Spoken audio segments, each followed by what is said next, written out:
इसलिए तत्व भेद जो होता है वो तत्व ज्ञान से न्यारा होता है और अपनी विशेष आत्माओं पर गुरुदेव भगवान रजा करते हैं। तो आगे क्या कह रहे हैं गुरुदेव भगवान? क्योंकि आप नरक में जाओगे, कुत्ते के देखने के धक्के खाओगे। ये दुख तुम्हें ना दिखता पर मेरे को साफ दिखाई देता है। मेरा कलेजा मुंह आ जाता है जब देखोगे कहाँ जाएंगे। अगर इस मार्ग को छोड़ दिया, ठीक से नहीं लगे, क्या हालत होगी आपकी, तो इसी में बताया जा रहा है। क्या कह रहे हैं परमात्मा? अगर इस मार्ग को आपने ढंग से नहीं पकड़ा, अब इस सत भक्ति मार्ग को ढंग से वो पकड़ेगा जो ढंग से पहले गुरुदेव के ज्ञान को समझेगा, क्योंकि ज्ञान भक्ति की नींव है, नींव। और जब नींव मजबूत होगी तभी तो उसके ऊपर मकान पे मकान बनेंगे। तो गुरुदेव भगवान के सत्संग, उनका ज्ञान, ये तत्व ज्ञान, ये भक्ति मार्ग की नींव है, फाउंडेशन है ये। तो ज्ञान को समझे बिना, ज्ञान को आधार बनाए बिना हम इस भक्ति मार्ग पर सफल नहीं हो सकते। कोई भी हमें डगमग कर देगा। जैसे वर्तमान में 90% संगत को काल प्रेरणा से गुरुदेव के बेटा बेटी भाई बंधु रिश्तेदार आज गुरुदेव भगवान की गैर हाजिरी में डगमग कर रहे हैं, भ्रमित कर रहे हैं। बेचारे भोले भाले भगत समाज से गुरुदेव के आदेशों की आड़ में पीले पर्चे निकाल निकाल के कोऑर्डिनेटरों के माध्यम से संदेश भिजवा के नित्य उनके कर्म फुड़वाए जा रहे हैं। बेचारे भक्तों को बहका के अयोध्या में भंडारा लगवा देते हैं, काल पुजारियों के लिए आन उपासना में सहयोग कर देते हैं।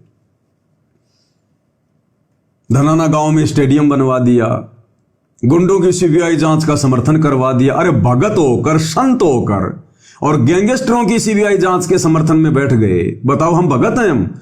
हम कौन से एंगल से कह सकते हैं कि हम संत हैं, हम भगत हैं, जो सरेआम गैंगस्टरों का समर्थन कर रहे हैं? फिर तो हम भी गैंगस्टर हो गए। बताइए, हरियाणा के जाट आरक्षण में बेचारे भोले भाले भक्तों को गुरु का नाम लेकर बैठा दिया गया। हमें आरक्षण चाहिए क्या? अरे हमें आरक्षण चाहिए क्या इस गंदे लोक में? कौन मूर्ख होगा जो इस गंदे लोक में जमीन लेने की सोचेगा, आरक्षण लेने की सोचेगा? सतगुरु का यह ज्ञान समझ में आने के बाद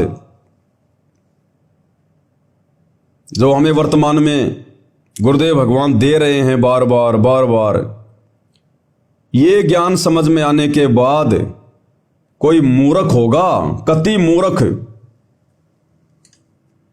जो बिरानी आग में जलेगा। अब हरियाणा के जाट भाई 2, 4, 5% आरक्षण के लिए लड़ाई लड़ रहे थे, क्योंकि उनके पास में सत भक्ति नहीं, उनका कोई सच्चा गुरु नहीं, इसलिए उनको विश्वास नहीं। इसलिए वो केवल सरकार के भरोसे कि सरकार हमें आरक्षण देगी तो हमारे बच्चे नौकरियों पे लगेंगे, वो सरकार के भरोसे, नौकरी के भरोसे। तो हरियाणा के आम लोगों का जो भक्तिहीन है, उनके द्वारा सरकार से आरक्षण के लिए धरना करना, प्रदर्शन करना, आंदोलन करना जायज है। लेकिन जिनको समर्थ सतगुरु की शरण मिल गई और सतगुरु ने जिनके प्लाट सतलोक में ऑलरेडी काट के रखे हुए हैं, जिनके महल बना के रखे हुए हैं, सारी सुख सुविधाओं से परिपूर्ण है, अरे उन मूर्खों को क्या जरूरत पड़ गई उन जाट समाज के भाई बहनों के साथ मिलकर सरकार के खिलाफ आंदोलन करने की कि हमें आरक्षण चाहिए, हमें आरक्षण चाहिए? क्या करोगे तुम आरक्षण का लेकर? तुम्हें यहीं रहना है क्या? तुम सरकार के भरोसे हो क्या? नौकरी के भरोसे हो क्या? अरे सतभक्ति करने वाला ना सरकार के भरोसे रहता, ना किसी नौकरी के भरोसे रहता। हमारे भगवान ने तो खुद अपनी जेई की नौकरी को ठोकर मार के दिखाई।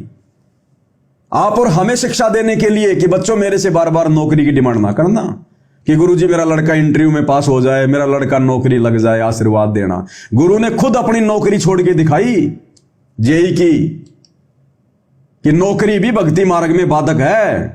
तुम पूर्णतया मर्यादा में रह के भक्ति नहीं कर सकते, कहीं न कहीं आड़ अड़ेगी।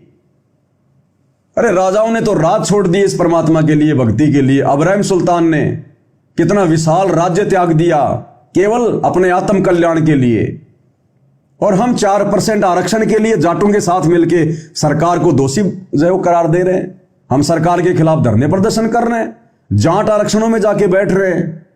अभी भक्तों को तत्व ज्ञान नहीं है। तत्व भेद तो बहुत दूर की बात है।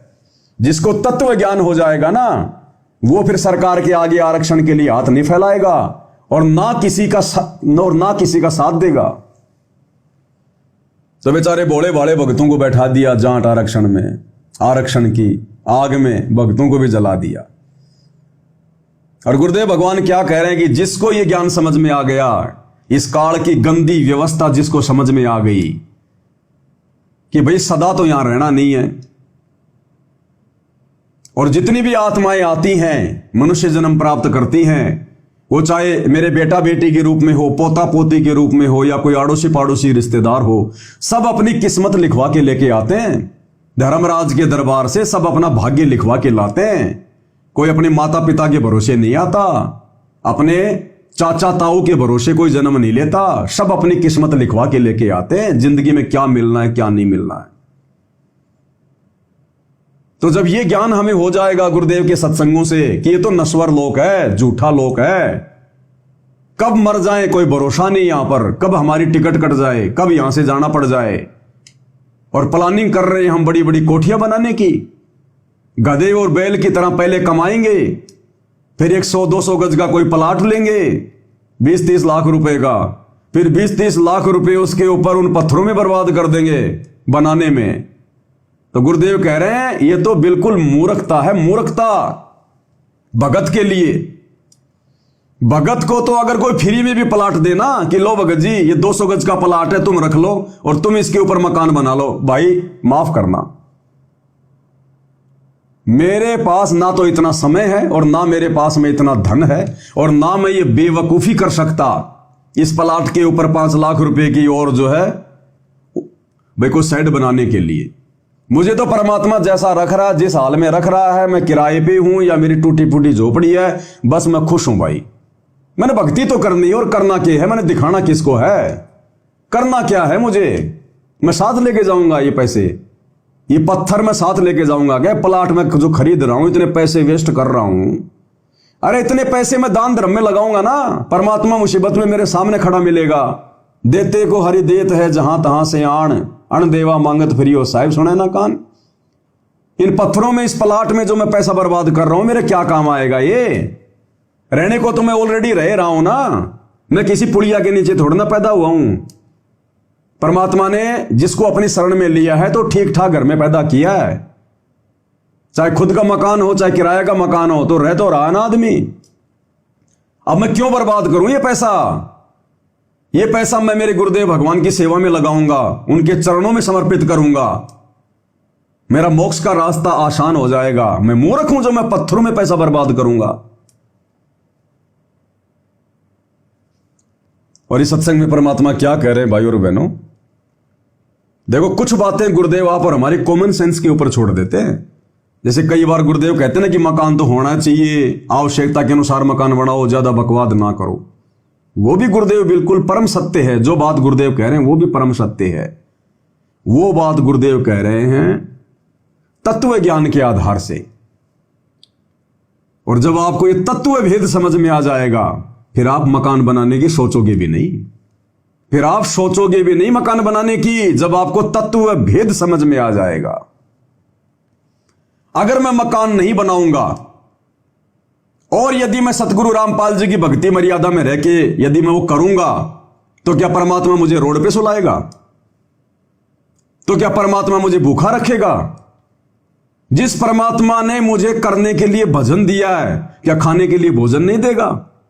क्या मेरे रहने सहने की व्यवस्था नहीं करेगा वो परमात्मा? मेरे भाव को देखकर, मेरी भक्ति को देखकर, मेरे ज्ञान को देखकर, मेरी मर्यादाओं को देखकर। क्या परमात्मा बालक है, उसे पता नहीं है? तो हम क्यों फालतू में मुसीबत में पाव दें?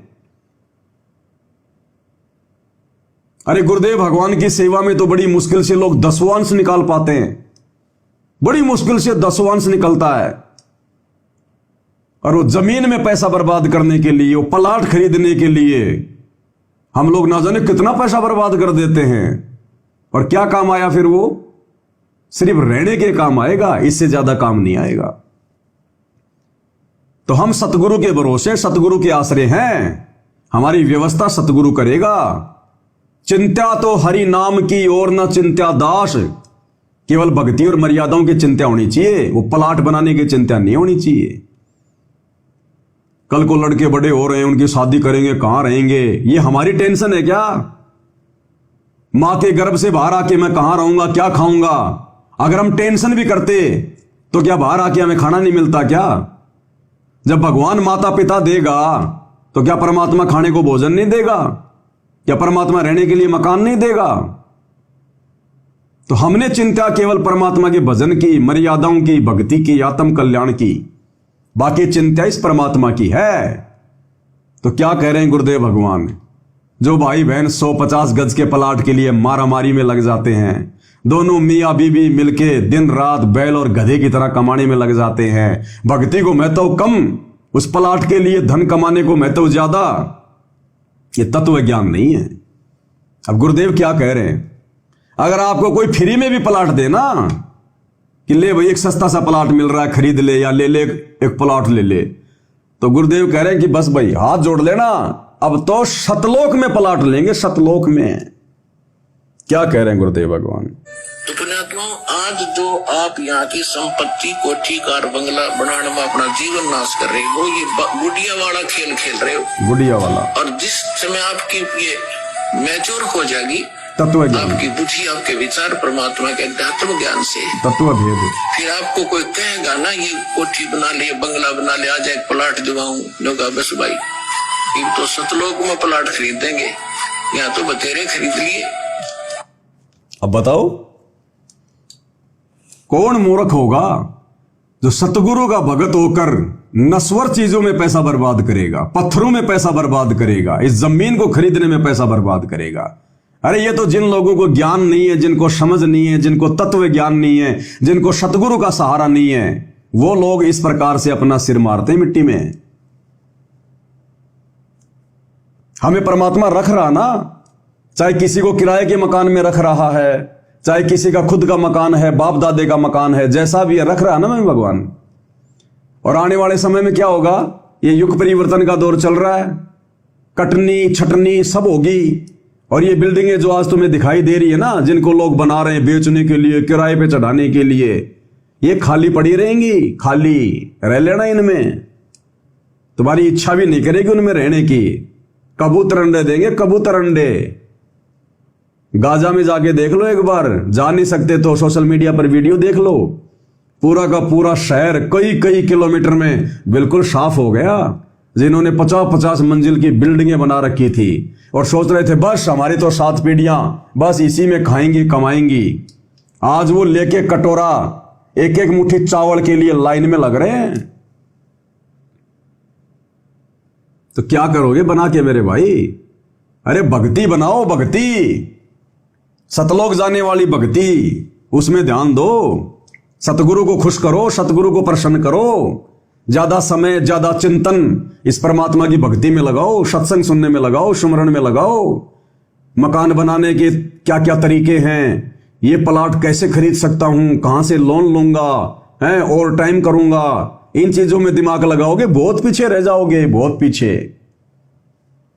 ये परमात्मा है, अपने भगत को कुछ देने के लिए रास्ता बनाने की जरूरत नहीं है, ये बिना रास्ते के देता है, छप्पर फाड़ के देता है। ये परमात्मा कब दे देगा, कैसे दे देगा, कहां से दे देगा, आप और हम सोच भी नहीं सकते, सोच भी नहीं सकते हम। परमात्मा के पास इतने रास्ते हैं, तो क्यों ना हम परमात्मा के पीछे लगे, फिर देखो मालिक के खेल। तो भगत भाई बहनों की मर्यादा तोड़वा दी गई बेचारों की, हरियाणा के जाट आरक्षण में बैठा के। बताओ, ऐसे ये काल भ्रमित करता है भाई और बहनों, ऐसे। क्या कह रहे हैं गुरुदेव? कोटि जन्म तन भर मत होगे, कुछ नहीं हाथ लगा रे, कुकर सुकर खर बया बोरे, कौवा हंस बुगारे, मन तू चल रे सुख के सागर जा, शब्द सिंधुवत नाग। गुरुदेव कह रहे कोटि जन्म तो हे भर मत होगे, कुछ नहीं हाथ लग्या रे। और कुक्कर शुक्कर खरबया बोरा, कुक्कर यानी कुत्ता, शुक्कर यानी सुअर, खर यानी गधा। ये बावड़े आदमी, ये नादान आत्मा, कितने जन्म तू कुत्ता गधा सुअर बन बन के और तूने अपना जीवन बर्बाद किया है। और कोटि जन्म तू राजा की न्या, करोड़ों बार हम राजाओं के जन्म प्राप्त कर चुके हैं। भाई और बहनों, ये विचार करने की बात है, एक राजा का जन्म हमें कब मिलता है? सबसे पहले तो एक मनुष्य का जन्म, एक साधारण व्यक्ति का जन्म, आम व्यक्ति का जन्म 84 लाख योनियां भोगने के बाद मिलता है। और एक योनि ना जाने कितनी कितनी बार भोगनी पड़ सकती है। ऐसा नहीं कि एक बार कुत्ता, एक बार बिल्ली, एक बार सुअर, ऐसे नहीं। अगर काल ने अगर हमें उस कुत्ते की योनि में डाल दिया तो ना जाने लाखों बार, करोड़ों बार हम एक ही योनि भोगेंगे। जब तक उससे नहीं छूटेंगे तब तक दूसरी योनि में नहीं जाएंगे। जैसे महावीर स्वामी का जीवन चरित्र बताया गुरुदेव ने जैन समाज की पुस्तकों से। 20 करोड़ बार वो बिल्ली बना, 30 करोड़ बार वो गधा बना, 10 करोड़ बार वो हाथी बना और न जाने क्या क्या बना। तो ये ऐसा नहीं है कि खाली बस 84 लाख योनियां खाली एक ही भोगनी पड़ती हैं। एक जन्म गधे का, एक सुअर का, एक कुत्ते का, एक मक्खी का, एक मच्छर का, और फिर 84 लाख भोगने के बाद हमें मनुष्य जन्म मिल जाएगा। लगातार 84 लाख गधे और कुत्ते की योनियां भी भोगनी पड़ती हैं। क्योंकि क्या बताया गुरुदेव ने?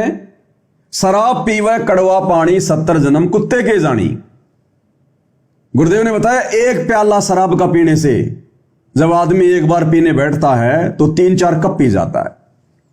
तो गुरुदेव कह रहे हैं एक कप एक जो कप है, जो गिलास है शराब का, दारू का, वाइन का, वो पीने वाला आदमी 70 बार लगातार कुत्ते के जन्म पाता है। तो एक दिन में वो कितने प्याले पिएगा, एक महीने में कितने पिएगा, साल में कितने पिएगा, और पूरी जिंदगी में वो कितने पिएगा। और एक बार के पीने से 70 जन्म कुत्ते के, तो पूरी जिंदगी में तो कितनी बोतलें खाली कर देता है। ऐसे फिर उसको कुत्ते की योनि में लगातार लाखों करोड़ों जन्म कुत्ते के ही भोगने पड़ते हैं।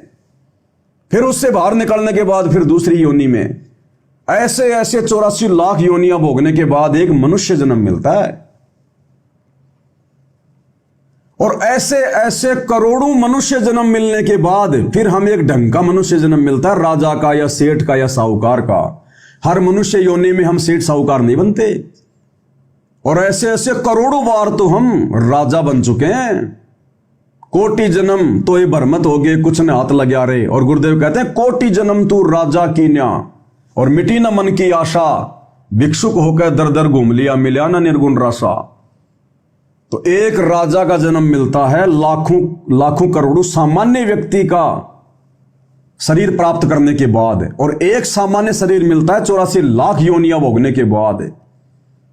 तो गुरुदेव कहते हैं नादान, तूने इन्हीं चीजों में, मकान बनाने में, कोठियां बनाने में, ये बच्चों का पालन पोषण करने में, उन्हीं की व्यवस्था में सड़ने में तूने करोड़ों जन्म बर्बाद कर दिए, करोड़ों जन्म मनुष्य के। और अंत में तेरे कुछ भी हाथ नहीं लगा तेरे। तो बताओ भाई और बहनों, आज फिर हम वही गलती करेंगे क्या? आज फिर हम वही गलती करेंगे, फिर हम काल की बेगार करेंगे। देखो, जब हम छोटे छोटे थे तो गांव से बाहर खुले में भैंसे चराने जाते थे, बकरियां जो है वो चराने जाया करते थे, क्योंकि हम सब जो है वो किसान परिवार से थे।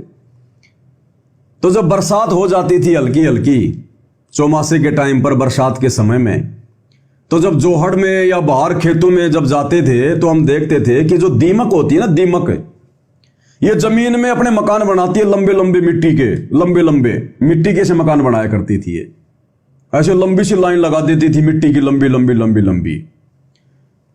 और हम क्या करते थे, उस समय ज्ञान तो था नहीं, हम उसके मकान को फोड़ा करते थे उंगली से या पैर से, और उसमें जो है वो चटक चटक की आवाज आती थी। वो मिट्टी जो होती थी वो टाइट हो जाती थी, और जब वो मिट्टी जब वो हमारे पैरों के नीचे आती थी तो फिर वो चटक चटक करती थी, तो हमें बड़ा आनंद आता था। तो वर्तमान में आप और हमारी जो बुद्धि है, इस तत्व ज्ञान के अभाव में जो मकान बनाने में लगे हुए हैं, कोठियां बनाने में लगे हुए हैं, वो दीमक की तरह, दीमक की तरह। अब वो दीमक वहां पर खुले में मकान बना रही है, और हम क्या सोचा करते थे, देख इसको इतना भी दिमाग नहीं है, इसने यहां पर मकान बना के अपने बच्चे दे दिए, अपने अंडे पैदा कर दिए, और ना जाने कौन सा पशु इसके ऊपर अपना पैर रख दे, कौन आदमी चलता चलता इस पे पैर रख दे, इसका तो घर फूट गया। इसको तो घर भी कोई ढंग की जगह पे नहीं बनाना आया, ऐसे बना लिया इसने, रास्ते में घर बना लिया जहां पे आदमी जाते हैं। तो ऐसे ही भाई और बहनों, आप और हम वर्तमान में बिना ज्ञान के, बिना तत्व ज्ञान के उस दीमक के दिमाग की तरह है।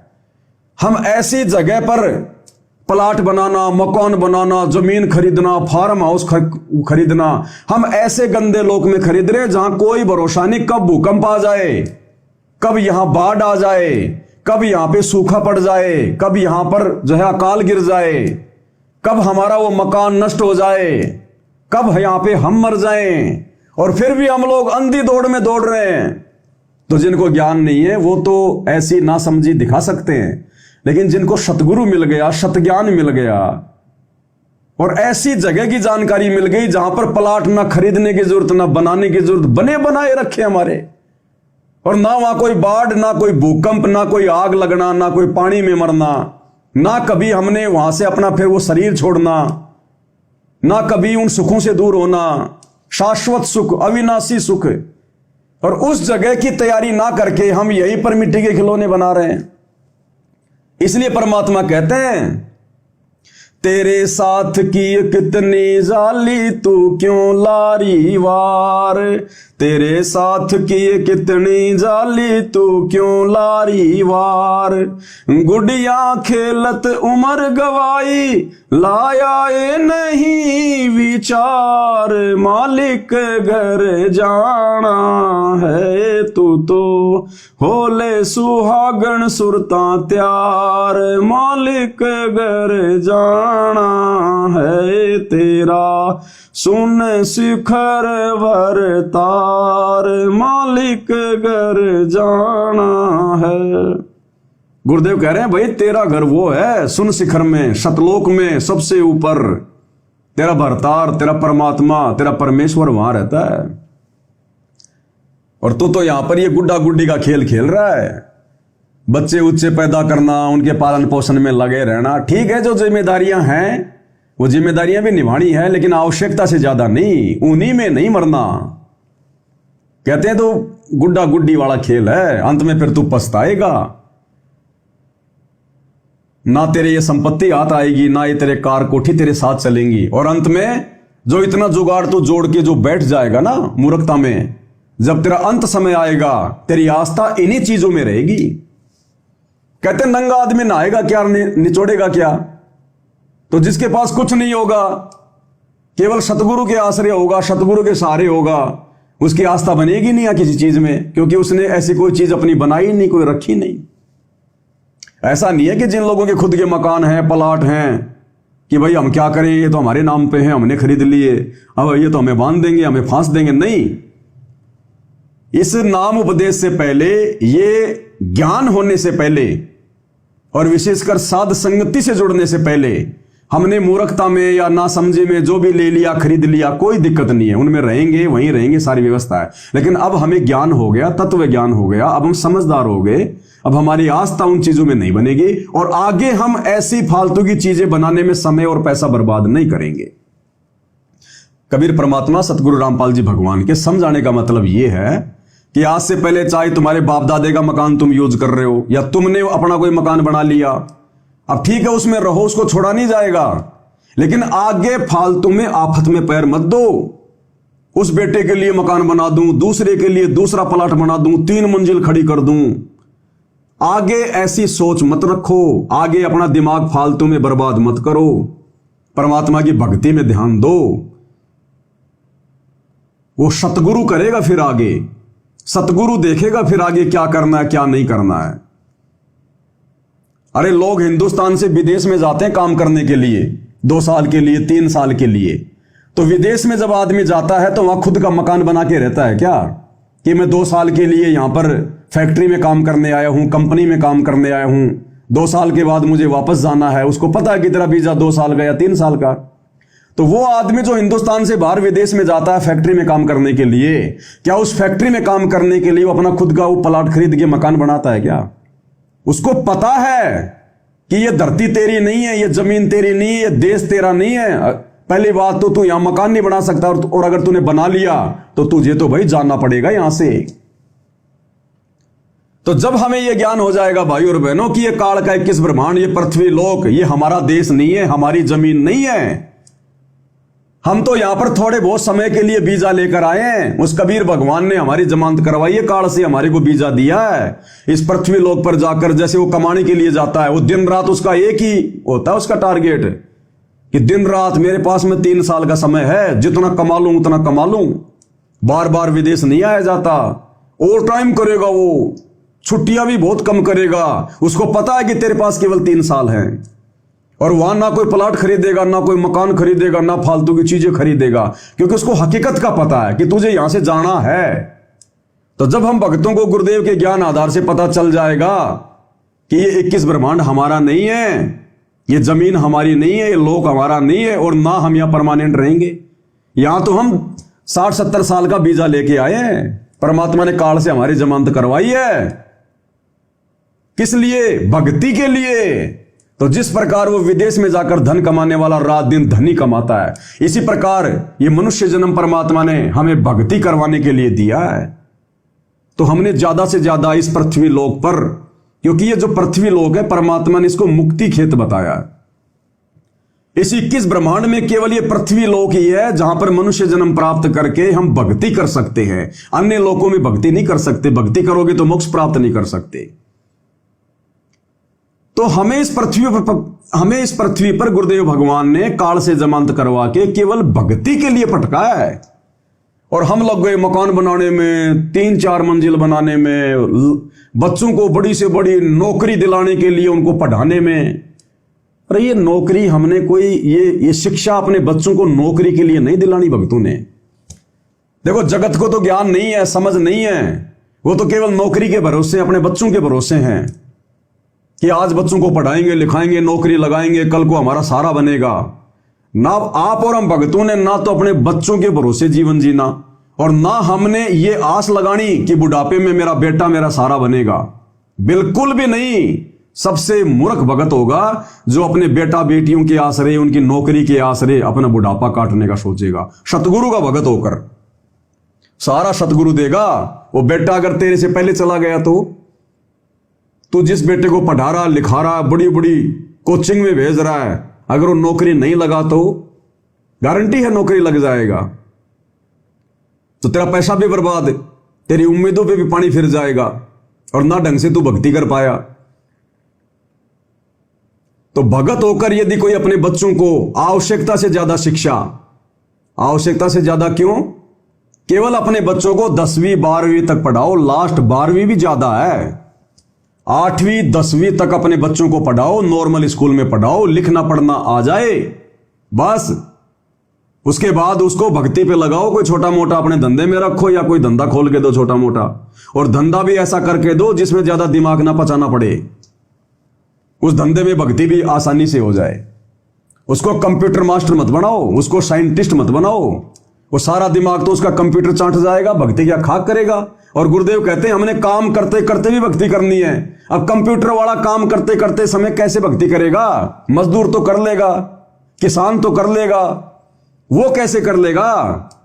जिसको आपने चार्टेड अकाउंटेंट बना दिया, सीए बना दिया, वो लोगों की ले लेके फाइल उनका जोड़ गुणा बाकी करता रहेगा सारा दिन, इसका इतना इसका इतना। भक्ति क्या खाक करेगा? एक भी सुमरण नहीं कर पाएगा वो काम करते समय। और गुरुदेव ने समझा दिया बच्चों, ये शिक्षा तो परमात्मा ने केवल इसलिए दी है ताकि तुम थोड़ा बहुत ये हिंदी विंदी हल्की फुल्की जो है ये पढ़ना सीख जाओ, ताकि जब गुरुदेव भगवान हमें ये शास्त्र दिखाएंगे, गीता वेद कुरान पुराण, हम अपनी आंखों से देख लेंगे, पढ़ लेंगे, तो हमें यकीन हो जाएगा, विश्वास हो जाएगा कि गुरुदेव भगवान जो कह रहे हैं, जो ज्ञान बता रहे हैं, बिल्कुल हमारे शास्त्रों में भी है। तो हमें विश्वास हो जाएगा। ये नौकरी के लिए शिक्षा नहीं दी परमात्मा ने, ये तो केवल एक लड्डू फेंका था परमात्मा ने नौकरी का, ताकि इस नौकरी के लालच में मेरे बच्चों को उनके माता पिता जो है वो पढ़ा देंगे, अक्षर ज्ञान करवा देंगे। अब हमें नौकरियों की जरूरत नहीं है। अब नौकरी के लालच में अपने भक्तों को पढ़ाने की जरूरत नहीं है। अब तो भक्ति करने की जरूरत है। नॉर्मल शिक्षा दो अपने बच्चों को, अक्षर ज्ञान केवल नॉर्मल 8वीं 10वीं तक, उससे ज्यादा नहीं। ज्यादा पढ़ाई पढ़ाओ, धार्मिक पढ़ाई, ये परमात्मा वाली पढ़ाई, सत्संगों वाली पढ़ाई। इस पढ़ाई की आवश्यकता में ज्यादा, ये पढ़ाई हमारा उबारा करेगी। वो पढ़ाई तो केवल 2 टाइम की रोजी रोटी तक होती है। और अब सतगुरु की शरण में आने के बाद हमें सतगुरु देगा रोजी रोटी भी, और उन पढ़े लिखे लोगों से अच्छी देगा, और हमारे जीवन की गारंटी। और देख लो, पढ़े लिखे लोग गुजरात में, अहमदाबाद में जो एयर इंडिया का जो हादसा हुआ है, वो बड़े पढ़े लिखे लोग थे। कोई अमेरिका से एमबीबीएस कर रखी थी, कोई डॉक्टर था, कोई इंजीनियर था, कोई व्यापारी था, बड़े पढ़े लिखे आदमी थे। उनके बिजनेस भी बड़े बड़े थे देश विदेश में। अब कहां गए उनके बिजनेस? कहां गए वो लोग? कहां गई वो शिक्षा? कहां गई वो पढ़ाई? तो भाई और बहनों, हमने इन घटनाओं से शिक्षा लेनी है, इस गंदे लोग से निकलना है हमने। आज क्यों हम इतना ज्यादा पढ़े, फालतू में दिमाग लगाएं, कोचिंग करें, दुनिया भर का सारा दिन दिमाग लगा तेरे कागजों को काला करे।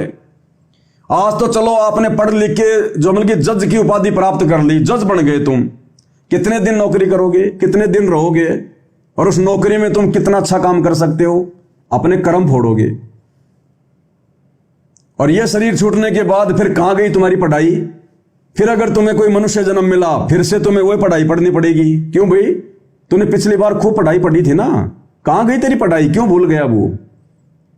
हम उन चीजों को ज्यादा महत्व दे रहे हैं जो ना हमारे साथ जाएंगी।